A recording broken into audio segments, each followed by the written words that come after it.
Silent Directive is a horror podcast. There are many themes some users may find disturbing. Please check the description before listening. Thank you. The Silent Directive. Episode 5. The Visitor from the Chimney.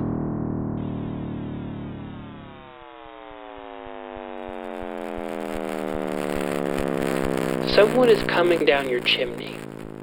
How do you feel when I say that? Does it remind you of someone? Someone jolly, kind, someone who carries gifts? It should. That's the modern connotation. Everyone thinks of Santa Claus when a boot appears in the chimney.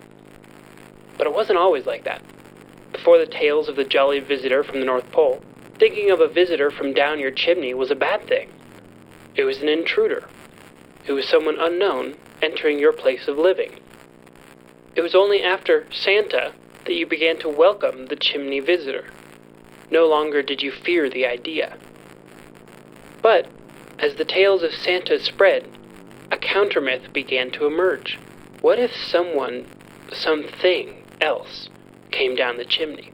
And what if this thing was not there to give, but rather to take?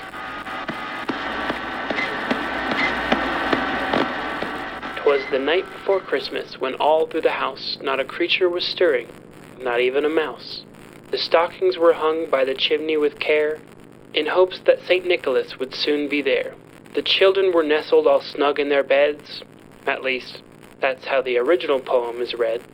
The story I have today takes a different turn. Last night, children around the world anxiously awaited the famous visitor from the chimney. Siblings Lucy and Connor were no different. Their family was traveling for the winter, staying at a little cabin up in North Montana. It had been a wonderful visit. The ground was covered in a fresh powder of snow. The presents they had opened so far had been amazing. The cabin was small, but the time with family had been more than enough. At the time I was seeing them, it was well into the night, around 1 in the morning. Little Connor had thrown a fuss about having to go to bed, but he was fast asleep now. Lucy was the older sibling, only by 3 years, but to an 11-year-old that may have well been a decade.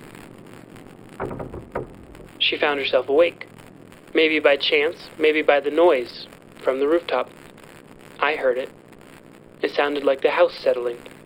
With the snow piling on top, it very well may have been, but Lucy thought otherwise.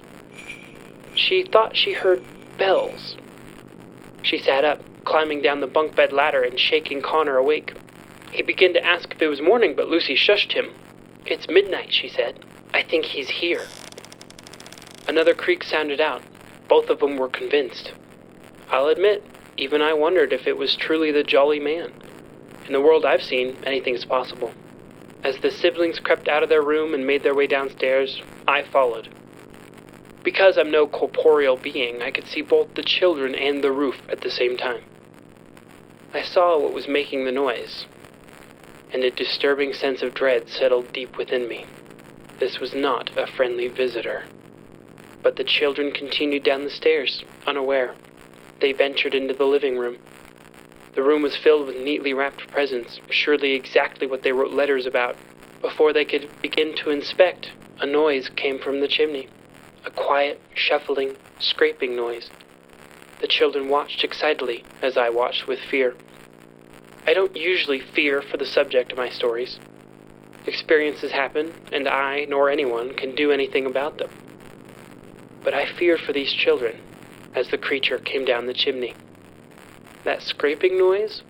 Lucy figured it might be a belt buckle or something of the sort. It wasn't. It was the horns of this thing scraping along the brick chimney walls. As it descended, the faint sound of bells could be heard, making larger the excitement in the children. Lucy sat down in front of the tree, while little Connor took a seat directly in front of the fireplace. He watched in silent, joyous anticipation. This joy began to waver once a black, hairy hoof stepped onto the ash. Connor looked back to Lucy for confirmation, for some signal that all was normal. But she did not give one. She only stared in slowly growing horror as the creature pulled itself from out of the chimney. It had 4 limbs, 2 hooves for legs, and long arms with 2 elbows in the front. Its body was covered in black fur or hair. On its back was an ancient-looking wicker basket. It stepped forward, walking on 4 limbs before standing upright. Its front arms were so long they almost reached the ground as it stood at full height. Connor pushed himself back, away from the creature, until his back pressed against the couch. The creature's face was equally as horrifying as its body. A tangled mess of hair and twigs hung from its chin, supposedly a beard. Its face only vaguely resembled that of a man, permanently bent in a painful sneer, like it were gritting its teeth through pain. Speaking of its teeth, they were crooked and huge, the top row jutting out to the right and the bottom row jutting out to the left. Its nose was like that of a donkey. Its eyes were hollow orbs of white light, bulging outward from its long, thin skull. On top of its head were 2 thick horns, like that of the great eland antelope. Rusted bells were tangled around those horns, quietly jingling as it moved. It began to make a choked, sniffing noise, moving its head back and forth. It took a step forward, leaning down on its front limbs, its face moving towards Connor. He closed his eyes as the creature took a long, deep inhale. Lucy stood up. Her heart was beating faster than her ribcage could handle, but she grabbed an ornament off the tree and threw it. She hadn't been quite sure of a plan, but she wanted this thing away from her brother. The circular ornament bounced off the creature and shattered on the floor. In a split-second moment, the creature's arm shot out toward Lucy. Its hand was long and deformed. Its fingers were too long to curl into a fist. They reached Lucy before she blinked, and closed tightly around her. Its other hand wrapped around Connor and lifted him up, too. Both children were dangling above the floor as the thing raised them upward. They would have screamed, but its grip was so tight the air was forced from their lungs. It didn't look mad. It didn't look anything. Its face was still that unnatural smile it was, its teeth seemingly too big to allow its mouth to close. Being so close, they could now see its eyes had no pupils. It moved its head toward Lucy as she struggled and gasped. It took another long, deep inhale. After it was finished, it dropped her to the ground. She landed on her back and crawled away from it. Then it moved its head back to Connor. It took the same deep sniff, only it did not drop Connor. A low grumble came from the creature, sounding like a deep chuckle. With its other hand, it reached around its back and unclasped the basket, opening the top. Slime and ooze dripped from the lid of the basket. Lucy, too scared and stunned to move or speak, watched as the beast lifted Connor over its head. He and Lucy met eyes one last time before he was dropped into the basket. Lucy screamed out, yelling as loud as she could, but the creature had no reaction. It simply closed the basket lid. Lucy continued to scream, getting to her feet. She yelled at the creature, throwing more ornaments. It turned around, completely ignoring her. Lucy watched as it clambered back up through the chimney and disappeared. She cried and screamed, unsure of what to do. Before too long, her parents rushed down the stairs, turning on the lights and asking what happened.